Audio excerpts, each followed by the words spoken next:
Hello students, आज करेंगे mental ability का एक बहुत ही important topic direction sense test. जैसा कि नाम से ही क्लियर है, इसके क्वेश्चंस करने के लिए आपको डायरेक्शंस का आइडिया होना चाहिए। तो आज के वीडियो में हम इसके बेसिक्स पे थोड़ा देखेंगे और उसके बाद इसके क्वेश्चंस अटेम्प्ट करेंगे। तो आइए वीडियो को शुरू करते हैं।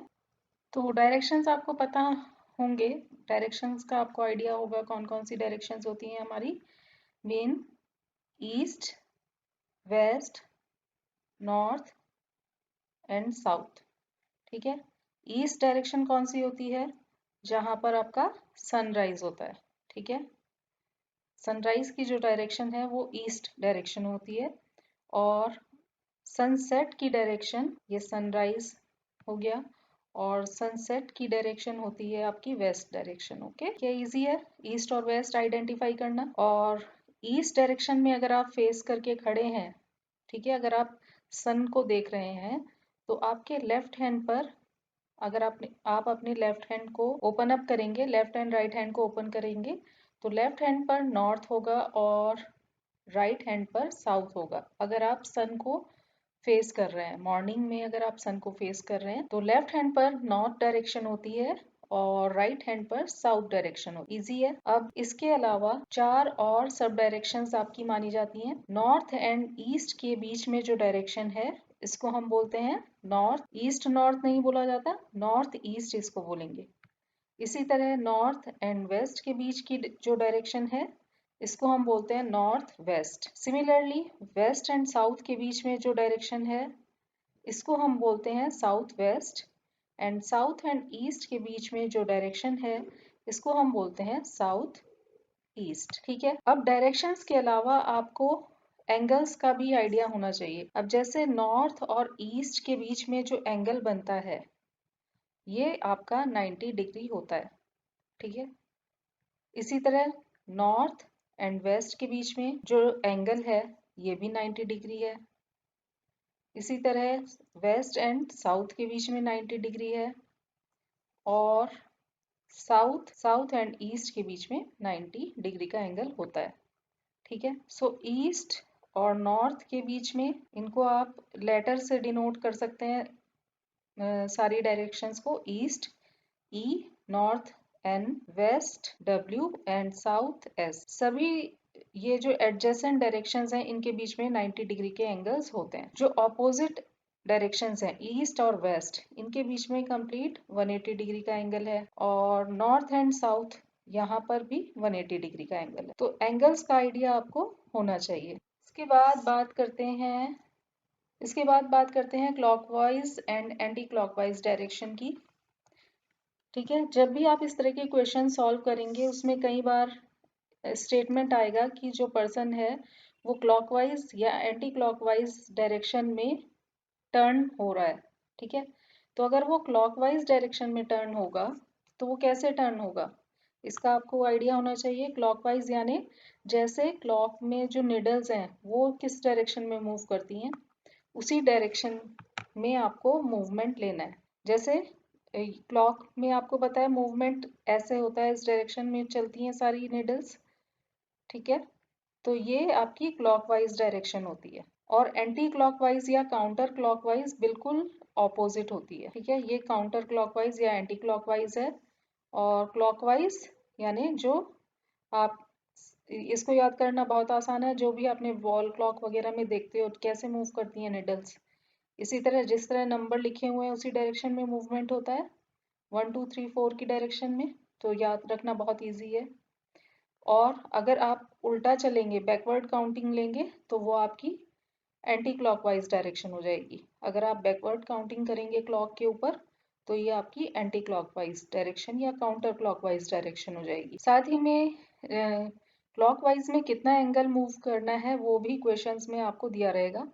सपोज के वो कहते हैं कि पर्सन नॉर्थ डायरेक्शन में फेस करके खड़ा हुआ है और फिर वो क्लॉकवाइज डायरेक्शन में 45 डिग्री मूव कर रहा है।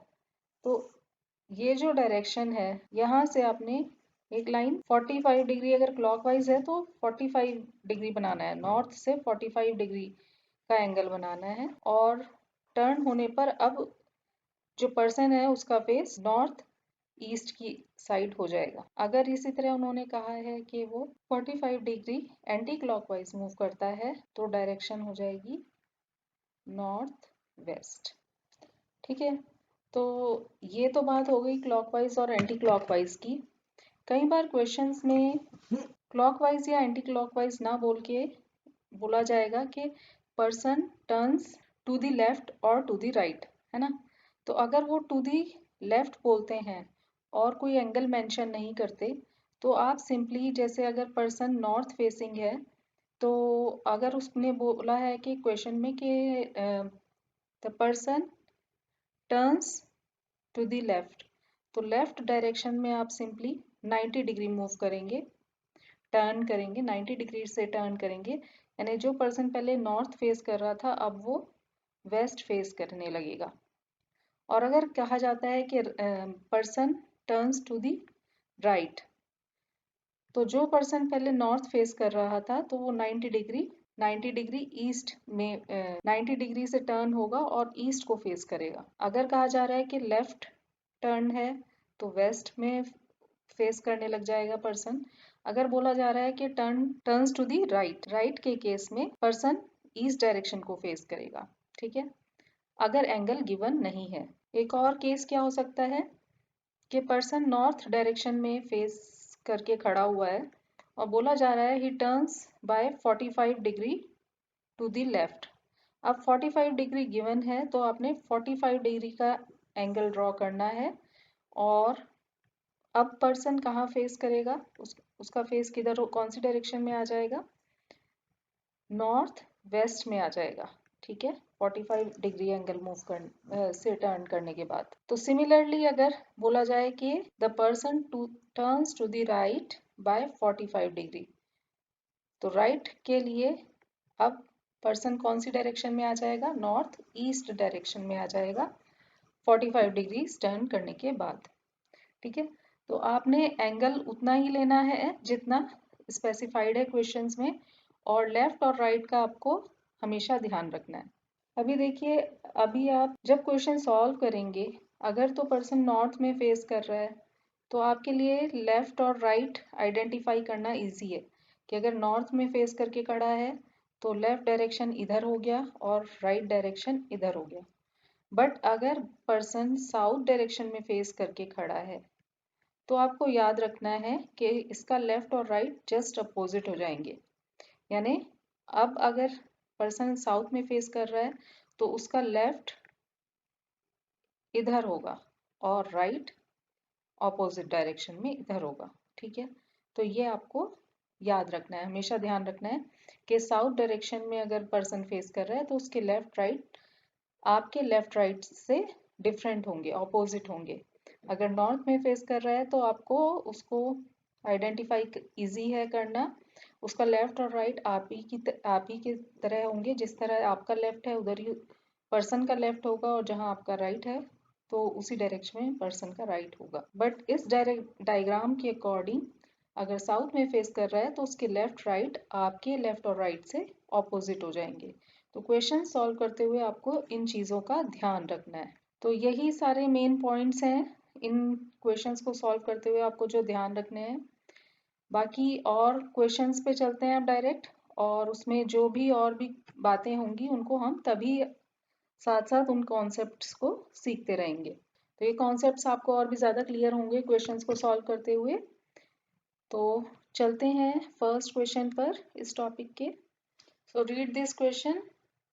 There are PQRST 5 chairs in a room facing north. R is equidistant from P and Q. The distance between R and S is 6 meter. R is to the south of S and T is to the east of S. P and Q are placed west and east direction respectively. Direction between P and Q is 10 meter and distance between S and T is 12 meter. Then Q is in which direction with respect to T?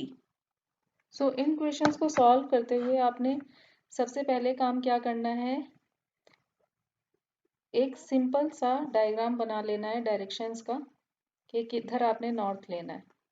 आपने north के लिए एक symbol बना लिया, ठीक है। बाकी सारी डायरेक्शन तो आ ही जाएंगी, ठीक है। नॉर्थ अगर आपने सिंबल बना लिया तो आपको बाकी सारी डायरेक्शंस पता है कि किधर होंगी, ठीक है। तो आपने सिंपली नॉर्थ के लिए एक सिंबल बना लिया एन। ये आपको लेके चलना है, अपने माइंड में रखना है। अब ये बोल रहे हैं कि रूम के अंदर 5 चेयर्स हैं और सभी के सभी नॉर्थ फेसिंग है। अब कुछ पॉइंट्स इन्होंने बोले हैं, R is equi distant from P and Q। R का जो डिस्टेंस है वो P और Q दो चेयर्स हैं उनसे सेम डिस्टेंस पर है। P and Q, R P और Q से सेम डिस्टेंस पर है। ड्रॉ कर लेते हैं थोड़ा सा। सपोज ये P है, इधर चेयर Q है, तो इन दोनों से बिल्कुल सेम डिस्टेंस पर कहीं, अब जरूरी नहीं है कि ये तीनों सेम ही लाइन में हो, कोलिनियर हो। सपोज किसी एंगल पर है R। अब ये जो डिस्टेंस है P और R एंड Q, ये दोनों डिस्टेंस इक्वल है। अब कोई एक और चेयर S है जो R से 6 मीटर की डिस्टेंस पर है और R S के साउथ में है, यानी कि S कहीं पर यहाँ पे हो सकता है, यहाँ हो सकता है, उसके साउथ में R है। सपोज S ये है तो इसके एकदम साउथ डायरेक्शन में, ये एस से साउथ डायरेक्शन में आर हो गया। According to the diagram south नीचे की डायरेक्शन हो गई, ठीक। तो ये डिस्टेंस गिवन है हमें 6 मीटर। आर एंड एस का डिस्टेंस हमें गिवन है 6 मीटर। नेक्स्ट पॉइंट क्या बोल रहा है, T is to the east of S, S के ईस्ट डायरेक्शन में। ईस्ट डायरेक्शन ये हो गया। आप डायग्राम पर हमेशा याद रखें इसको। तो इसका एस का जो ईस्ट है, ईस्ट ऑफ एस हो गया इधर, ये डायरेक्शन हो गई ईस्ट। एस के रेस्पेक्ट में ईस्ट डायरेक्शन इधर हो गई और यहाँ पर टी है, इस डायरेक्शन में टी है, ठीक है। अभी डिस्टेंस कुछ मेंशन नहीं है, एस के ईस्ट डायरेक्शन में है। P and Q are placed west and east direction respectively. P बोल रहा है वेस्ट डायरेक्शन में है और क्यू ईस्ट डायरेक्शन में है, ठीक है। Distance between P and Q is 10 metre. P and Q के बीच में जो डिस्टेंस है वो 10 मीटर है, ठीक है। P से अगर चलना शुरू करें स्ट्रेट लाइन में तो Q पे आप पहुंचेंगे, 10 मीटर का डिस्टेंस आप कवर करेंगे। And distance between S and T is 12 metre. अब ये जो S और T का जो डिस्टेंस है, T आप अभी हमने केवल इसको ऐसे ही बनाया था रफली, इन दोनों के बीच का डिस्टेंस एक्चुअली में कितना है, 12 मीटर है। Then Q is in which direction with respect to T। तो आपको बताना है कि Q किस डायरेक्शन में है T के रेस्पेक्ट में, ठीक है। अभी ये देखिए डायग्राम से अगर आप देखेंगे, P और Q को ज्वाइन करने वाली लाइन जो है, इसको R और S को ज्वाइन करने वाली लाइन परपेंडिकुलर बाइसेक्ट करेगी, ठीक है। यानी कि जो इन दोनों के बीच का डिस्टेंस 10 मीटर है, तो ये वाली जो लाइन है R एंड S, इसको 5 मीटर में दोनों साइड्स पे डिवाइड करेगी, ठीक है। सो अब यहाँ पे आपको जो बताना है T के रेस्पेक्ट में बताना है आपको। वैसे यहाँ पर बहुत ज़्यादा फेयर डायग्राम की ज़रूरत नहीं है, सिंपली आपको डायरेक्शन बतानी है। तो यहाँ हम T पे अगर हम डायरेक्शन बनाए तो क्या हो जाएगी, नॉर्थ इधर है, north south, this is east and this is west, है ना। तो Q जो पड़ रहा है वेस्ट T के रेस्पेक्ट में, Q जो पड़ रहा है T के रेस्पेक्ट में किधर पड़ रहा है, वेस्ट और साउथ के बीच में पड़ रहा है ना, साउथ और वेस्ट के बीच में पड़ रहा है। तो ये जो डायरेक्शन मानी जाएगी, इसको एंगल चाहे कितना भी हो, 45 डिग्रीज भले ही ना हो, लेकिन वेस्ट और साउथ के बीच में कहीं भी होगा, तो इस डायरेक्शन को हम क्या बोलेंगे, साउथ वेस्ट डायरेक्शन। तो Q जो है T के रेस्पेक्ट में कौन सी डायरेक्शन कही जाएगी, साउथ वेस्ट डायरेक्शन। सो इसका करेक्ट आंसर हो जाएगा ऑप्शन नंबर 4, ठीक है। So answer will be south west.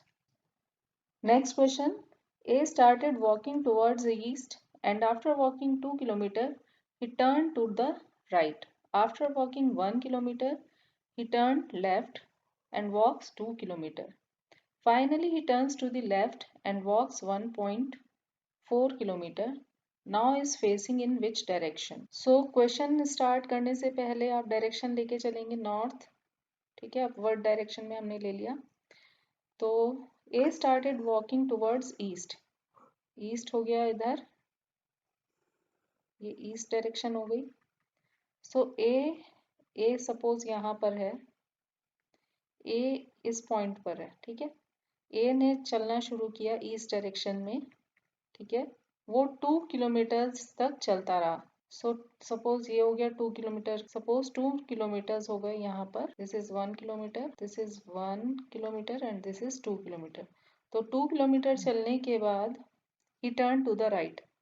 अब देखिए, आपने याद रखना है, जब ए इधर मूव कर रहा है, ईस्ट डायरेक्शन में मूव कर रहा है, तो राइट होगा, राइट डायरेक्शन उसकी होगी इधर और लेफ्ट डायरेक्शन उसका होगा इधर, ठीक है।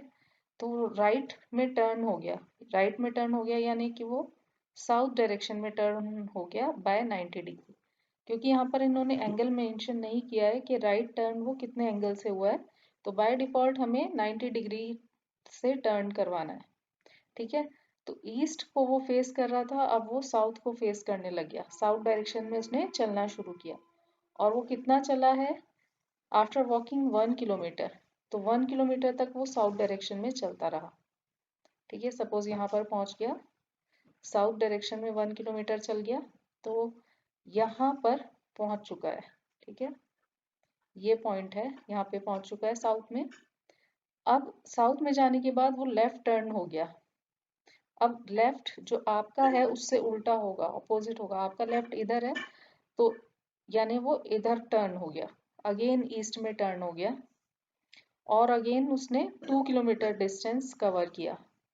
सो वो he walks for 2 kilometres in east direction, यहाँ पहुंच गया, ठीक है। ईस्ट में चलते हुए यहाँ पर पहुंच गया। Finally he turns to the left. अब ईस्ट डायरेक्शन में लेफ्ट किधर है, अपवर्ड डायरेक्शन में है, इधर लेफ्ट है और इधर राइट है। जब वो ईस्ट को फेस कर रहा है तो लेफ्ट ऊपर है और राइट नीचे है। तो अगेन उसने लेफ्ट टर्न किया। अभी अगेन यहाँ पर एंगल मेंशन नहीं है, ठीक है। लेफ्ट कितने डिग्री से टर्न करना है ये मेंशन नहीं है, तो अगेन हम 90 डिग्री से टर्न करवाएंगे। And then he walks 1.5 kilometre, यानी कि अगेन वो किस डायरेक्शन में, नॉर्थ डायरेक्शन में उसने 1.5 किलोमीटर का डिस्टेंस ट्रेवल किया, ठीक है। यहाँ पर पहुंच गया फाइनली। तो now is facing in which direction, so यहाँ पे अब आप इजीली बता सकते हैं, नॉर्थ डायरेक्शन हो गई, ठीक है। ईस्ट डायरेक्शन में चलते चलते उसने लेफ्ट लिया, तो नॉर्थ डायरेक्शन में हो गया, यहाँ पर उसने 1.5 किलोमीटर डिस्टेंस कवर किया। तो ये आपका वो फेस कर रहा है north direction. So correct answer is option number 3, north direction. I hope it is clear. कुछ भी अगर इन क्वेश्चंस में डाउट है, आपको कोई क्वेश्चन में डाउट लगता है तो आप कमेंट करके पूछ सकते हैं। Next question, going 50 metre to the south of her house, Ginny turns right and goes another 10 metre. So again north south का आपको याद रखना है डायरेक्शंस का। तो यहाँ पर है कि Ginny is going 50 metre to the south of her house. अब सपोज ये गिनी का हाउस है, प्लस साइन से आप पोजीशन डिनोट कर सकते हैं। इसका जो ये इंटरसेक्शन पॉइंट है प्लस का, इसको आप एग्जैक्ट पोजीशन मान सकते हैं। सो यहाँ से ये उसका हाउस है, यहाँ से उसने साउथ डायरेक्शन में चलना शुरू किया। सो साउथ हो गया नीचे की साइड 50 मीटर अप्रोक्सीमेटली हम मान लेते हैं, 10, 20, 30, 40, 50। सो यहाँ पर पहुंच गई। गिनी टर्न्स राइट, अब राइट आपका जो राइट है उसका उल्टा राइट होगा। सो आपका राइट इधर है तो गिन्नी का राइट इधर होगा, तो गिन्नी टर्न्स राइट। अब राइट हो में जा रही है, तो यानी डायरेक्शन कौन सी ली उसने, ये डायरेक्शन हो गई वेस्ट, वेस्ट लिया। वेस्ट में वो 10 मीटर गई, सपोज यहाँ पर पहुंच गई 10 मीटर। ये पूरा डिस्टेंस उसने 50 मीटर साउथ में लिया था, ठीक है। देन उसने 10 मीटर लिया वेस्ट में, ठीक है, यहाँ पर है, ये जो प्लस का साइन है ये इसकी लोकेशन हो। Then turning to the north, अब जब वो वेस्ट को फेस कर रही है तो नॉर्थ डायरेक्शन किधर होगी, ये वेस्ट है तो नॉर्थ अप साइड होएगी, तो नॉर्थ डायरेक्शन में वो 26 मीटर जाती है। सो यहाँ से उसने 26 मीटर्स का डिस्टेंस और कवर किया। ये 26 मीटर नॉर्थ गई वो, ये 26 मीटर का डिस्टेंस इसने ट्रेवल किया और उसके बाद उसने स्ट्रेट अपने घर की तरफ से जाना शुरू कर दिया। घर, ठीक है, अपने घर की तरफ उसने चलना शुरू किया। तो हमें बताना है इस पॉइंट पर अपने घर से वो किस डायरेक्शन में है। तो अपने घर से अगर हम उसकी डायरेक्शन देखें तो यहाँ पर बनाइए डायरेक्शन डायग्राम बनाइए। ये नॉर्थ है, इधर साउथ है, ये वेस्ट है और ये ईस्ट है। तो अगर हम इस पॉइंट को देखें तो उसके घर से ये वाला जो पॉइंट है कहाँ पर पड़ेगा, ये पॉइंट उसके घर से साउथ वेस्ट डायरेक्शन में पड़ेगा। ठीक है, तो साउथ वेस्ट में है। अब हमसे वो पूछ रहे हैं ये डिस्टेंस भी आप बताइए। ठीक है, तो ये आप यहीं से ड्रॉ कर सकते हैं। देखिए 50 में से 26 मीटर ये कवर कर चुकी है, पहले नीचे 50 मीटर्स तक आई थी, फिर वापस 26 मीटर ऊपर गई है। तो ये जो बचा हुआ डिस्टेंस है ये कितना हो गया, 50 माइनस 26 कर लीजिए, 24 हो गया। और ये वाला डिस्टेंस और ये डिस्टेंस दोनों पैरेलल लाइंस हैं, तो ये भी 10 मीटर का हो गया। नीचे 10 मीटर गई थी तो ये वाला डिस्टेंस भी 10 है। तो इन दोनों नॉर्थ और वेस्ट डायरेक्शन के बीच में यहाँ पर 90 डिग्री का एंगल होता है। तो ये इन दोनों डिस्टेंस की हेल्प से पाइथागोरस थ्योरम लगाते हुए आप ये इसका घर से जो डिस्टेंस है इसको आप कैलकुलेट कर सकते हैं। ठीक है, जो ओरिजिनल पोजीशन थी और जो ये फाइनल पोजीशन है इसकी, इसको आप फाइंड आउट कर सकते हैं। तो ये कितना हो जाएगा, अगर हम इस पॉइंट को ले लें सपोज x और ये जो पॉइंट है y, इसको मान लेते हैं y, तो x और y के बीच का डिस्टेंस कितना हो जाएगा, ये आप पाइथागोरस थ्योरम से निकाल सकते हैं। 24 स्क्वायर प्लस 10 स्क्वायर, इसको फाइंड आउट कर लीजिए। इन दोनों इसमें से आप 2 कॉमन आउट ले सकते हैं, तो ये हो जाएगा 12 स्क्वायर प्लस 5 स्क्वायर, थोड़ा इजी हो जाएगा सॉल्व करने में। तो ये 2 को आप क्यूब स्क्वायर रूट से बाहर ले लीजिए और इसको सॉल्व कर लीजिए। ये हो गया 144 प्लस 25 मीन्स ये हो गया 13 का स्क्वायर होता है 169। सो आंसर हो गया 2 मल्टीप्लाई बाय 13, सो 26 मीटर। सो ये हमें मिल गया जो इस की फाइनल पोजीशन है y और इसका जो घर है यानी कि x, इन दोनों के बीच का डिस्टेंस हमने पाइथागोरस थ्योरम से फाइंड आउट कर लिया 26। और डायरेक्शन हमने देखी थी कि विद रेस्पेक्ट टू हाउस जो उसकी पोजीशन है y वो साउथ वेस्ट डायरेक्शन में होगी। तो आंसर आपका हो जाएगा south west 26 metre, option number 3rd। Next question, a man is facing northwest, he turns 90 degree in the clockwise direction and then 180 degree in the anti-clockwise direction and then another 90 degree in the same direction. Which direction is he facing now? तो देखिए इसमें तो सिर्फ turning ही है, कोई distance हमें नहीं दिया हुआ है। सो डायरेक्शन डायग्राम से ही सॉल्व करेंगे सिंपली। सो ये है north, north south east and west. ये डायग्राम तो आपको बाय हार्ट पता होना चाहिए कैसे ड्रॉ करना है। So man is facing north west, so man is facing in northwest direction, so he turns 90 degree in the clockwise direction. So clockwise direction हमें पता है कौन सी होती है, जैसे क्लॉक्स में नंबरिंग है वो वाली डायरेक्शन। ठीक है, यानी ऐसे होता है। तो यहाँ से इधर टर्न हुआ, वो ऐसे टर्न हो रहा है, this is the clockwise direction. तो क्लॉकवाइज डायरेक्शन में वो घूम रहा है कितना, 90 डिग्री ही टर्न किया उसने। तो 90 डिग्री जब वो टर्न करेगा तो कहाँ पहुंचेगा, नॉर्थ वेस्ट से जब 90 डिग्री टर्न हुआ तो पहुंचा नॉर्थ ईस्ट में, क्लॉकवाइज डायरेक्शन। उसके बाद 180 degree in anti clockwise direction. अब एंटी क्लॉकवाइज कैसे होगा, इधर साइड से होगा, ऑपोजिट होगा।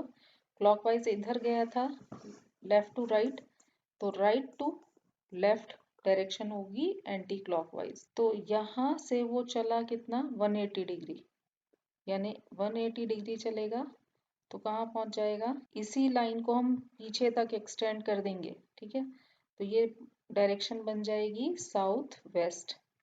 तो ये पूरा एंगल 180 डिग्री होगा। ठीक है, स्ट्रेट लाइन के बीच में एंगल 180 डिग्री होता है और एंटी क्लॉकवाइज मूवमेंट हो रहा है। देखिए एरो किधर जा रहा है, एंटी क्लॉकवाइज डायरेक्शन में चल रहा है। अब ये पर्सन मूव फेस कर रहा है साउथ वेस्ट डायरेक्शन में फेस कर रहा है। देन आगे रीड करते हैं, another 90 degree in the same direction. South west से अगेन यानी सेम डायरेक्शन यानी एंटी क्लॉकवाइज में ही वो घूमता जा रहा है और एक और 90 डिग्री उसने ले लिया। ये वाला जो डायरेक्शन था यहाँ से यहाँ तक 90 डिग्री हमें और इसको एंटी क्लॉकवाइज मूव करवाना है। तो अब ये डायरेक्शन कौन सी आ गई, साउथ ईस्ट। तो यानी कि फाइनली वो कहाँ पहुंचा, साउथ ईस्ट में पहुंच गया। सो आंसर हो गया option number 4। I hope diagram clear हो रहा है आप लोग को। अगर कुछ भी डाउट रह जाता है क्वेश्चन में तो आप वीडियो को दोबारा से रिपीट करके वापस से बैक जाके दोबारा से सॉल्यूशन देख सकते हैं। एक बार में समझ नहीं आए 2 बार देखिए, 3 बार देखिए और फिर भी कोई प्रॉब्लम है तो आप कमेंट में पूछ सकते हैं। नेक्स्ट क्वेश्चन रीड करते हैं। At the evening time Rekha is walking on the playground. If her shadow is towards her right, then what is the facing direction of रेखा? यहाँ पर एक कॉन्सेप्ट यूज होगा जो हमने स्टार्टिंग में कवर नहीं किया था, उसको अब देख लेते हैं। ये देखिए इवनिंग टाइम में सन कहाँ होता है, वेस्ट डायरेक्शन में होता है। सनसेट होता है ना इवनिंग में वेस्ट डायरेक्शन में। अगर कोई पर्सन ऐसे स्टैंडिंग खड़ा हुआ है तो उस शेडो किधर होगी, अगर वेस्ट को फेस कर रहा है कोई पर्सन तो उसकी शेडो ईस्ट में आएगी। लेकिन क्वेश्चन के अकॉर्डिंग क्या है, जो रेखा है उसकी शेडो राइट में आ रही है। शेडो तो ईस्ट में ही आएगी है ना, वेस्ट में अगर सन है तो शेडो ईस्ट में आएगी। तो रेखा के अगर वो राइट में आ रही है शेडो, तो यानी कि रेखा किधर फेस कर रही है, नॉर्थ में फेस कर रही है। ठीक है, नॉर्थ डायरेक्शन को फेस कर रही है। ठीक है, नॉर्थ डायरेक्शन में फेस कर रही है रेखा, इसीलिए उसकी डायरेक्शन राइट में यानी ईस्ट डायरेक्शन में पड़ रही है। ये रेखा का राइट होगा और लेफ्ट में सन होगा इवनिंग के टाइम में यानी वेस्ट डायरेक्शन में होगा। तो इसलिए राइट में उसकी शेडो हो जाएगी और यानी ईस्ट डायरेक्शन में जाएगी और रेखा फेस कर रही होगी नॉर्थ डायरेक्शन। ठीक है, सिमिलरली अगर मॉर्निंग टाइम में होता है, सनराइज का टाइम होता है, मॉर्निंग का टाइम होता है, तो शेडो किधर जाती है, हमेशा वेस्ट में जाएगी। और कोई भी पर्सन सन के सामने खड़ा हुआ है, कोई भी पर्सन है, कुछ भी ऑब्जेक्ट है, तो उसकी शेडो कहाँ बनेगी, वेस्ट में बनेगी। तो ये चीज आपने थोड़ा सा ध्यान रखना है, थोड़ा आप इमेजिन करके भी देख सकते हैं इन चीजों को। सो इसका आंसर हो जाएगा Rekha is facing in north direction. So this was all for this video. Next video में इस टॉपिक के कुछ और क्वेश्चंस प्रैक्टिस करेंगे। तब तक के लिए आप भी इन क्वेश्चंस को अच्छे से प्रैक्टिस कीजिए। और वीडियो कैसा लगा आप कमेंट करके बता सकते हैं। अच्छा लगे तो please like share and subscribe our channel. अगर चैनल पे नए हैं तो चैनल को सब्सक्राइब भी कीजिए। Thank you for watching. Have a nice day.